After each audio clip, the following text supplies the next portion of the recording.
Do you sometimes feel utterly drained after spending time with certain people? Maybe even family.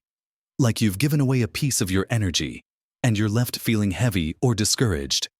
It's a surprising and often painful truth that as we navigate our 60s and beyond, some relationships that were once a given can start to feel like a burden. The dynamics shift, our needs change, and sometimes, the people we've known the longest are no longer contributing positively to our lives. In fact, some relationships can actually become quite toxic, slowly eroding our peace of mind and well-being when we should be enjoying the fruits of our years. It can feel counterintuitive, even selfish, to consider distancing ourselves from people we've known for decades. But protecting your peace is one of the most important things you can do for yourself right now. This isn't about being mean or cutting people off entirely in every case. It's about recognizing what serves you and what depletes you. In this video, we're going to talk about 5 types of people who might be bringing unnecessary negativity into your life and why it might be time to create a little more space from them, even if they share your last name. Watch to the end, because I'll share something that might truly surprise you about the positive impact this can have on your life. Let's start with the first kind of person who can truly drain your spirit as you get older. The constant critic. You know the type. Every conversation feels like an evaluation. They might not even mean to be hurtful, but they have a knack for pointing out flaws, offering unsolicited advice that feels more like judgment, or simply finding fault with everything around them. For example, you might be excited about a new hobby you've taken up, maybe gardening or painting, and instead of expressing genuine interest or encouragement, they'll say something like, "Oh, are you sure you should be lifting those heavy bags of soil?" Or, "That's an interesting shade of blue. Not quite like the sky, is it?" It's not just about big things, it's the drip. Drip, drip of negativity on small things too. You share a story about a pleasant day out, and they immediately find a downside. "Well, I hope you didn't spend too much money." Or, "Wasn't it awfully crowded there?" This constant flow of criticism, whether directed at you, others, or just the world in general, can be incredibly damaging over time, especially when you're at a point in life where you deserve to feel confident and content with your choices. You've earned the right to pursue your interests without feeling like you're being graded. Why is this particularly toxic after 60? Well, for one, your energy levels might not be what they once were, and spending precious time deflecting negativity is exhausting. You also have a lifetime of experiences and wisdom. You don't need someone constantly questioning your decisions or your perspective. This constant critical feedback can chip away at your self-esteem, make you second-guess yourself, and even discourage you from trying new things or sharing your joys. Imagine you're feeling good about yourself. Maybe you've lost a few pounds or finally cleared out that cluttered spare room. You share this small victory with the constant critic, and instead of praise, you get, "Well, it's about time you got to that." Or, "Don't get too comfortable. It'll just fill up again." It's like they're immune to positivity and determined to bring everything down. How do you navigate this? It's tough, especially if this person is a close family member, like a sibling or a parent. One approach is to limit the topics of conversation. Steer clear of areas where they are most likely to be critical, like your health, finances, or personal life choices. You can also practice setting boundaries, gently but firmly, if they make a critical comment. You can respond with a simple, "I'm happy with it," or "That works for me." You don't need to defend your choices or get drawn into an argument. Sometimes, simply changing the subject is the most effective tactic.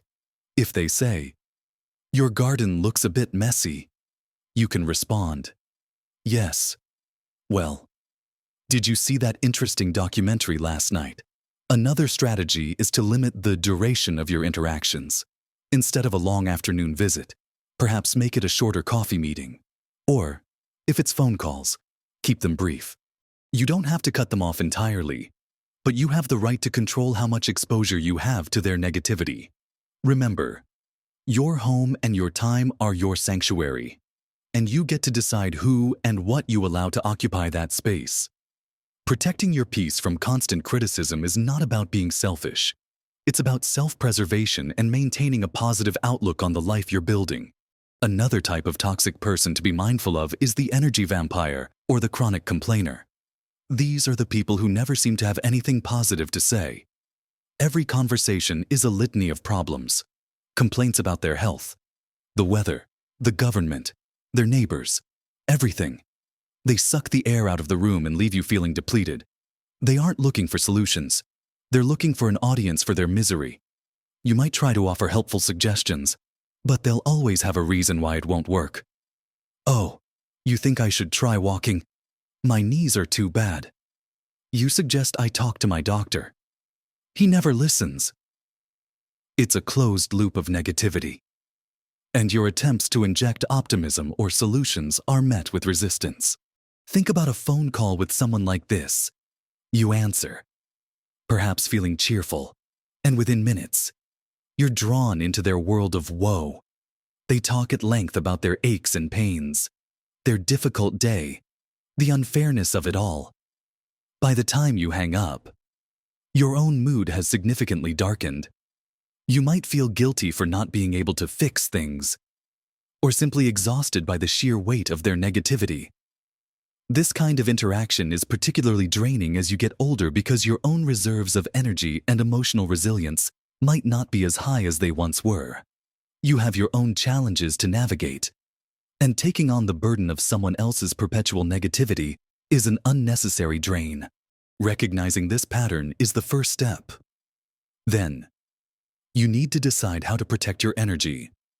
With a chronic complainer, you can try setting boundaries around the topic of conversation. When they launch into a litany of complaints, you can gently interrupt and try to steer the conversation in a different direction.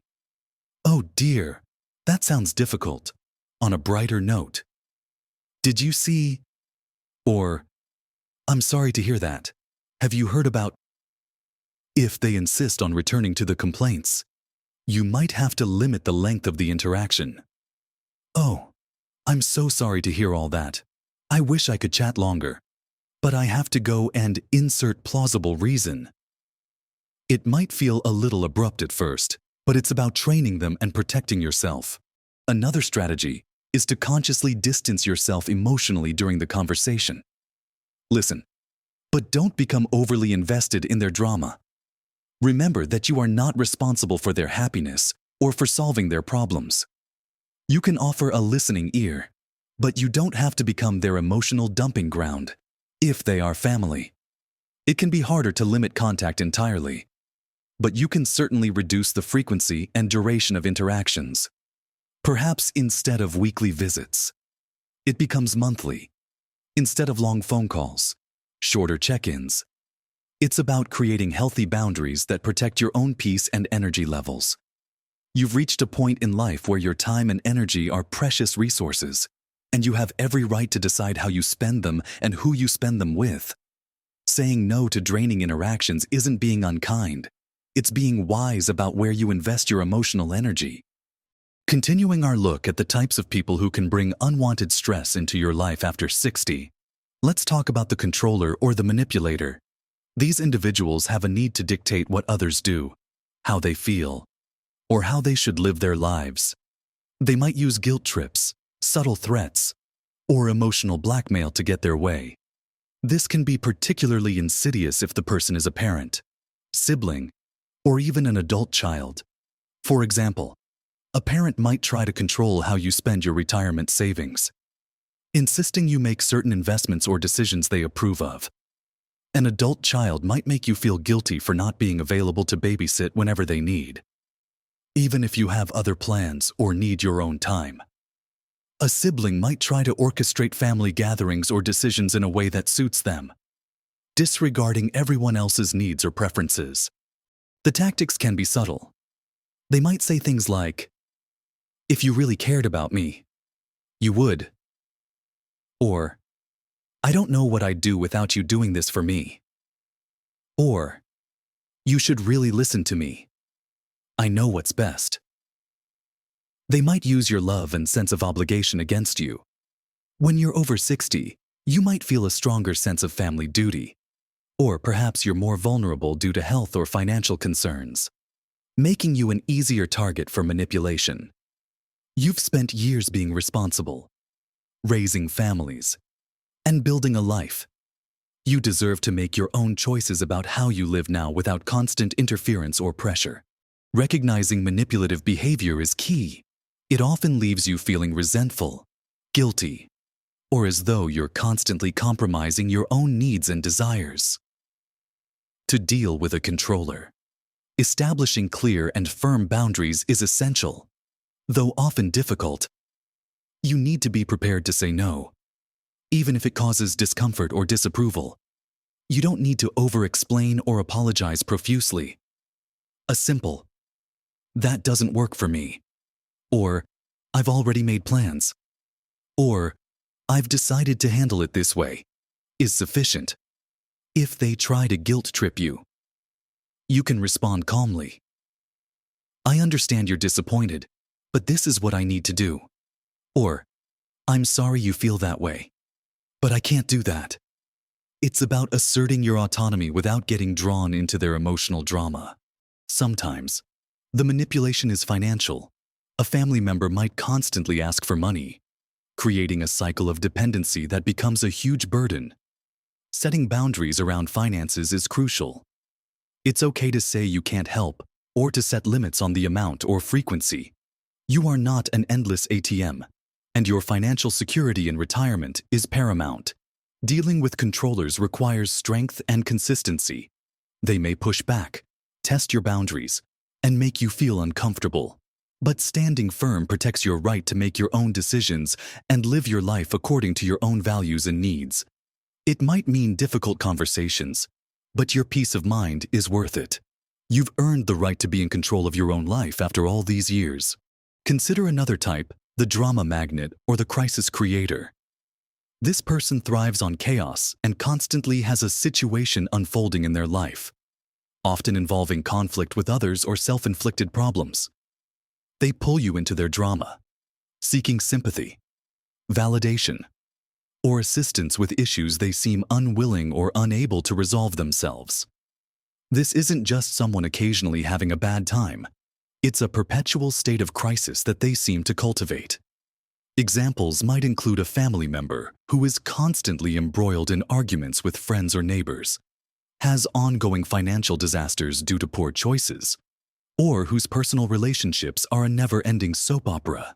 They call you, often late at night or at inconvenient times, with the latest catastrophe, expecting you to drop everything and provide emotional support, practical help, or financial aid. The toll this takes is significant. Constantly being exposed to high-stress situations, even if they aren't your own, can elevate your own stress levels. Worrying about their never-ending problems is mentally and emotionally exhausting. You might feel obligated to help, especially if they are family, but their pattern suggests that helping doesn't lead to positive change.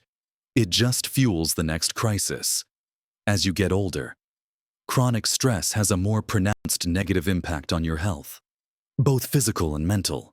You need peace and stability, not constant exposure to turmoil. Protecting yourself from a drama magnet means recognizing that you cannot solve their problems, especially if they aren't genuinely trying to solve them themselves. Your role is not to be their perpetual rescuer or therapist. One approach is to limit how available you are for their crises. You don't have to answer every urgent-sounding phone call immediately.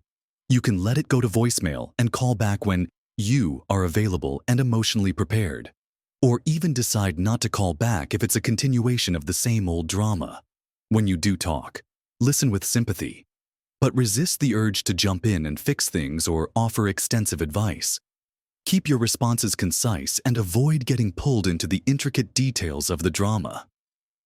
"Oh dear, that sounds difficult," followed by a change of subject, can be effective. Setting boundaries around what kind of help you will provide is also crucial.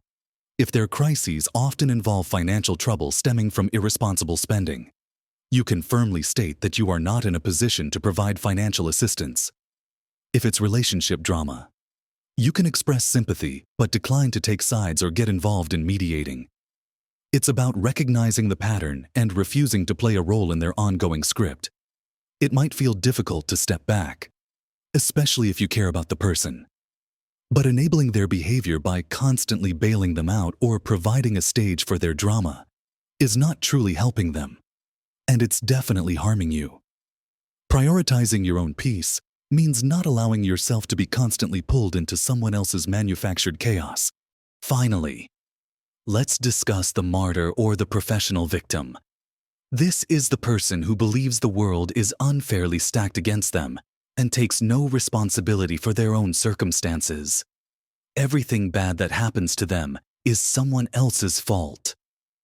They often use their perceived suffering to gain sympathy, attention, and control over others. For instance, they might constantly complain about their health problems, exaggerating symptoms or refusing to follow medical advice, then blame others for their continued poor health. If only you visited more often, I'd have the energy to go to the doctor. They might feel persecuted by family members, friends, or institutions, portraying themselves as helpless and wronged. The impact of a martyr on your life is similar to the chronic complainer, but with an added layer of guilt and manipulation. They position themselves as so fragile and suffering that you feel immense pressure to cater to their needs, listen to their endless tales of woe, and perhaps even enable their helplessness. They drain you emotionally by constantly demanding sympathy and attention while offering nothing positive in return. They resist any attempts to empower them or suggest solutions because their identity is tied up in being a victim. Oh, that might work for someone else, but I'm just not strong enough. Or, it's easy for you to say. You don't have my problems. Dealing with a martyr requires a strong resolve not to get sucked into their narrative. Sympathy is a natural human response, but with a professional victim, your sympathy is like fuel to their fire. Instead of saying, "Oh, you poor thing," try a more neutral response like, "That sounds challenging." Avoid offering solutions or trying to fix their problems, as this reinforces their helplessness. If they complain about not being able to do something, resist the urge to immediately offer to do it for them. Instead, you might say, "That's a shame," or "I hope you find a way to manage that." It feels counterintuitive because you want to be helpful. But enabling their victimhood is not truly helpful in the long run, for them or for you. Or, setting boundaries with a martyr means limiting the amount of time you spend listening to their complaints and resisting the urge to be their rescuer. You can politely change the subject or state that you're not able to help in the way they're asking. If they use guilt, "After everything I've done for you," you can acknowledge their past help without agreeing to be manipulated. "I appreciate everything you did, and I'm sorry I can't do that for you right now." It's about protecting your emotional energy and refusing to be drawn into their cycle of blame and helplessness. It's important to remember that you are not responsible for their happiness or for validating their victim status. Your responsibility is to yourself and your own well-being. Stepping back from a martyr can be difficult because they are often masters of making you feel guilty. But it is a necessary step for your own peace of mind. So, we've talked about the constant critic, the energy vampire, the controller, the drama magnet, and the martyr. Different faces of negativity that can really weigh you down, especially at this stage of life. Recognizing these patterns in people you interact with, even within your own family, is the first crucial step. It's not about labeling people as entirely bad, but about identifying behaviors that are harmful to your well-being. For years, you likely put the needs of others first: your children, your spouse, your career, aging parents. Now, you have a unique opportunity and perhaps a necessity to prioritize yourself. Protecting your peace isn't selfish. It's a form of self-care that allows you to enjoy your life more fully. Pursue your interests and nurture the relationships that are healthy and supportive. Think about how much emotional energy you've expended over the years managing difficult relationships. Imagine what you could do with that energy if it wasn't being drained away. You could invest it in friendships that uplift you, in hobbies that bring you joy, in spending quality time with family members who are positive influences, or simply in enjoying quiet moments of peace, setting boundaries or creating distance from toxic individuals. Even family members isn't an act of abandonment. It's an act of self-preservation. It's about creating a healthier environment for yourself to thrive. This can be particularly challenging with family because of shared history, societal expectations, and deep-seated feelings of obligation.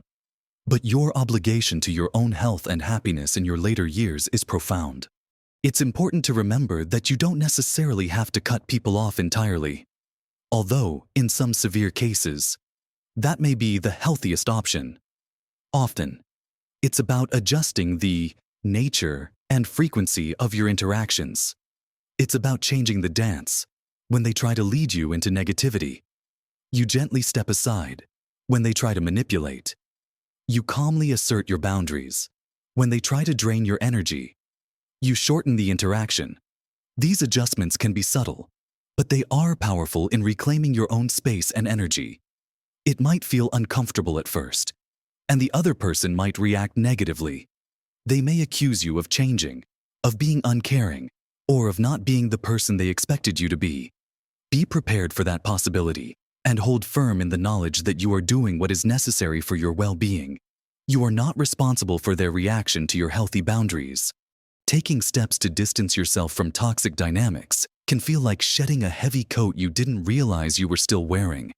It creates space for more positive relationships to flourish, and for you to connect more deeply with the people who genuinely support and appreciate you. It also frees up your mental and emotional capacity to focus on the things that truly matter to you: your passions, your health, your spiritual well-being, and enjoying your retirement years to the fullest. The surprising truth I mentioned at the beginning: it's this: by creating distance from toxic people, you often don't lose out on connection. You actually gain a deeper connection with yourself and with the people who truly nourish your spirit. You make room for genuine, reciprocal relationships based on mutual respect and affection, rather than obligation or drama. You reclaim your time, your energy, and your peace. This journey isn't always easy, and it might involve some difficult conversations or uncomfortable moments. But the payoff is immense: a lighter heart, more energy, reduced stress, and the freedom to live authentically without the constant weight of negativity. You deserve to spend your time and energy on people and activities that bring you joy, peace, and fulfillment. Trust your intuition. If a relationship consistently leaves you feeling drained, unhappy, or disrespected, it's a sign that something needs to change. You have the wisdom and the strength to make those changes. So, think about the people in your life. Are there any who consistently exhibit these draining or harmful behaviors? Consider how you can create healthier boundaries or more distance in those relationships. Start with small steps if needed. Your well-being is paramount now. You've spent years caring for others. It's time to fiercely protect your own peace. What are your thoughts on this? Have you encountered these types of people? How have you handled it? Please share your experiences and wisdom in the comments below. Your insights could help someone else who is struggling. If you found this video helpful, please give it a like. It helps the channel reach more people who might benefit from this message. And subscribe for more videos about living your best life after 60. Remember, you are entering a golden phase of life. Make it truly golden by surrounding yourself with positivity and protecting your precious peace. Live your best life at every age.